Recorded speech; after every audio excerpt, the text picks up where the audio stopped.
doesn't like seeing kids growing wiser. Please come, we will grow together.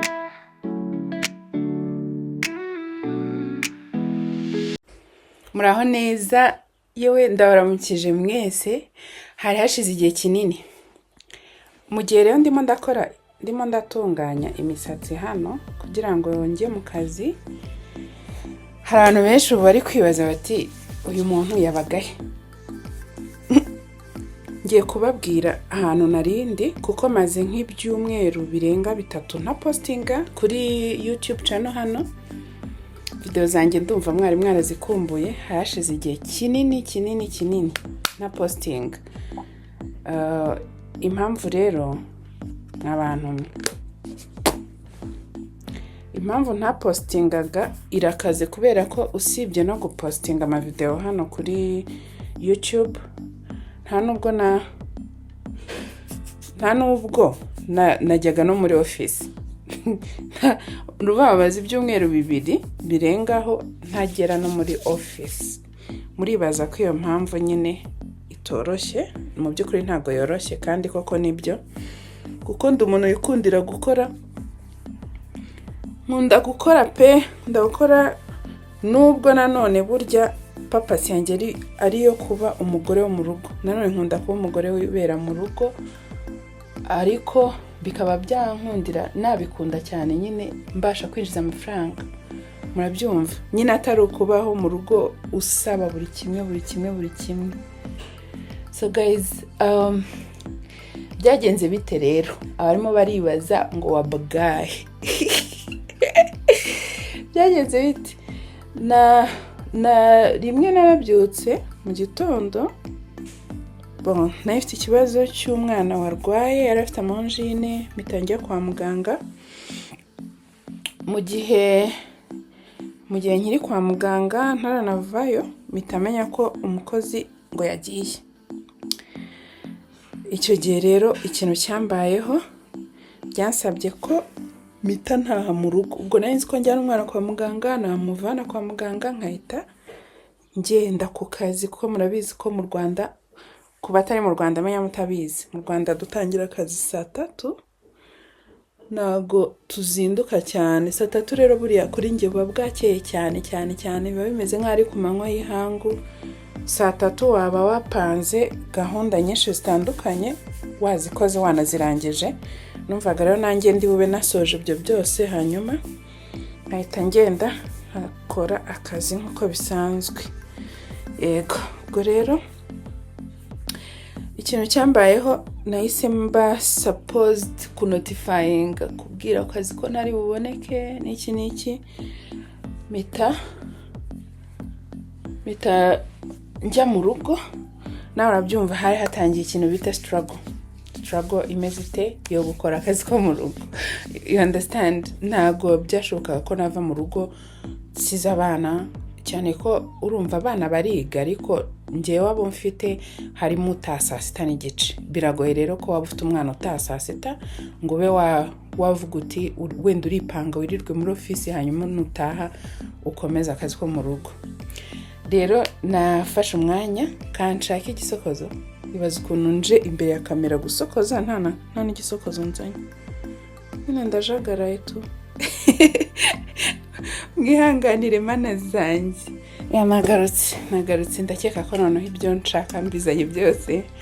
Naraye mpambuye huti kubera ko nafite ibisuko kwa kundi bagusuka ibigro bebe binini. Nabonaga rero hano imbere imisatsi yavuye, nubwo byari bishaje, ntani byumweru bingahe byari bimaze, ariko nabonaga nyine bidasa neza. Back to the business.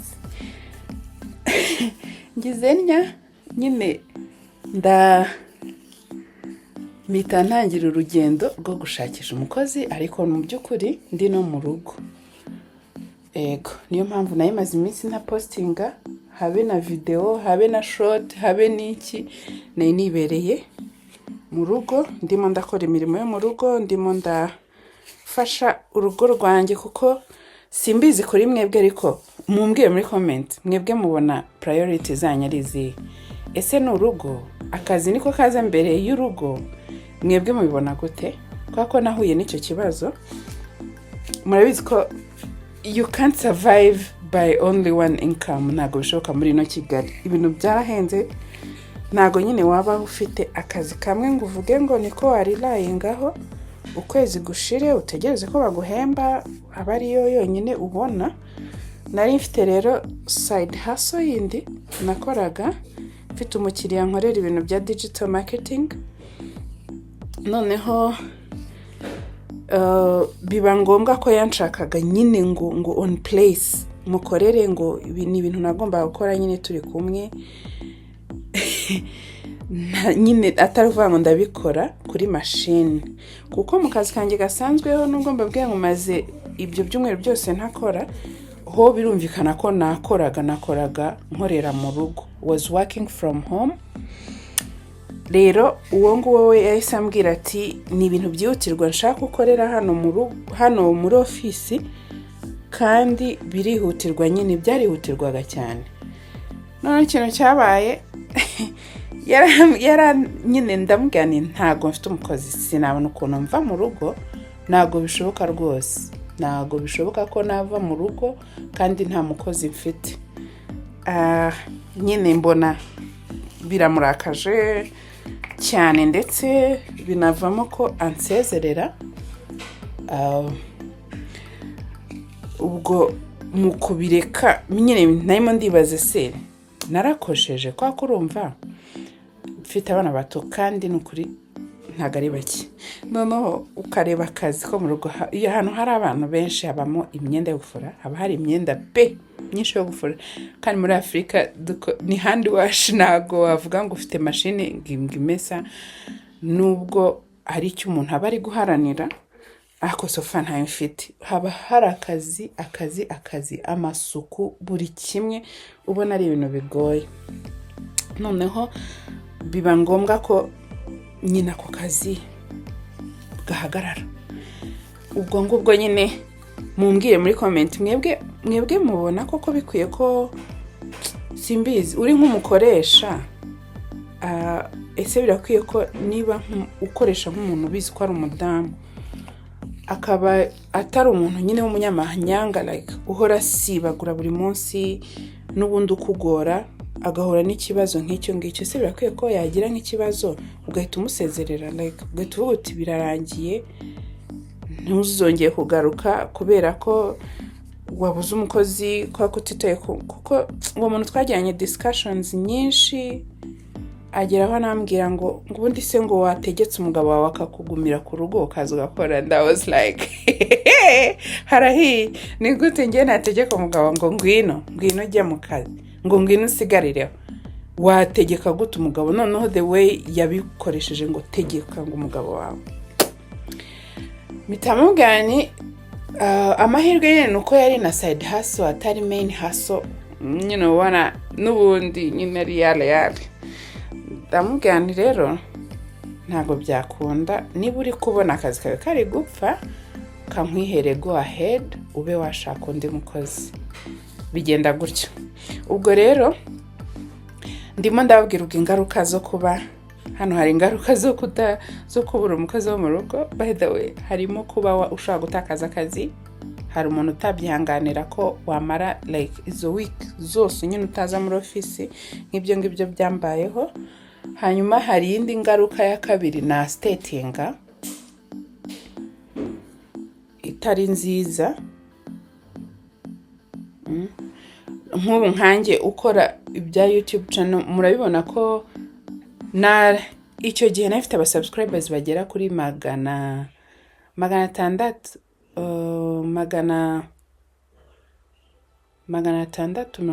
na bangahe. Abantu bagiye bakora unsubscribe bagiye bavaho, nsigaye 590 na bangahe, narindi muri 600 na.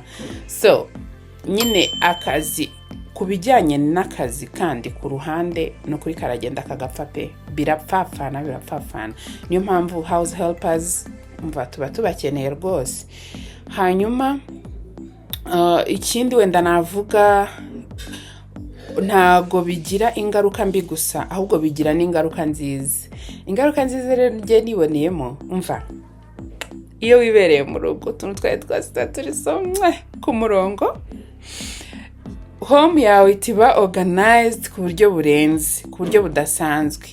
Ikindi cya kabiri ni ikintu kijyanye na economy, umenya gukoresha ibintu byawe neza kandi nyine nta gusesagura, urumva ni wowe uhari, ibintu bigenda neza pe, you save much money, kandi kuko utagenda you save much money, usavinga amafaranga arayitike, arayo wakoreshaga nka pocket money, ibintu nk'ibyo. So guys, ngayo nguko naho ngaho narindi navuze nti aba bantu tudaherukana subundi, abantu tutaherukanaga ubu ngende mbitura iruhande dukomeze aho twari tugejeje ntababwiye aho nari naragiye, numva nago byaba ari sawa. Niyo mpamvu nahisemo kubigenza gutya, ndavuganika nkora ka video nubwo ari kagufiya, nkora ka video mbabwira hano narindi bahamenye, hanyuma nyine ubuzima bukomeze. Ubu video zirongeye ziraje rero ntimuhangayike, so far ngiye gukomereza aho twari tugeze. Ndibuka ko nari naba promisinze kubereka ukuntu nsigaye nkora budgeting, ariko urumva ntago byankundiye, sinari kubona umwanya wo kwicara imbere ya kamera ngo ngiye gukora ama video, kuyeditinga, kuyapostinga. Guys, nimujya mubona video ndabinginze mujye muyireba, kubera ko biba byatwaye imbaraga nyinshi kugira ngo umuntu ayikore, nyinshi kandi cyane. Ubwo rero ahubwo se ubu ntibibaye we, maze gusokoza karabaye, nta bintu byinshi, nta stylings nyinshi ndi bushyiremo.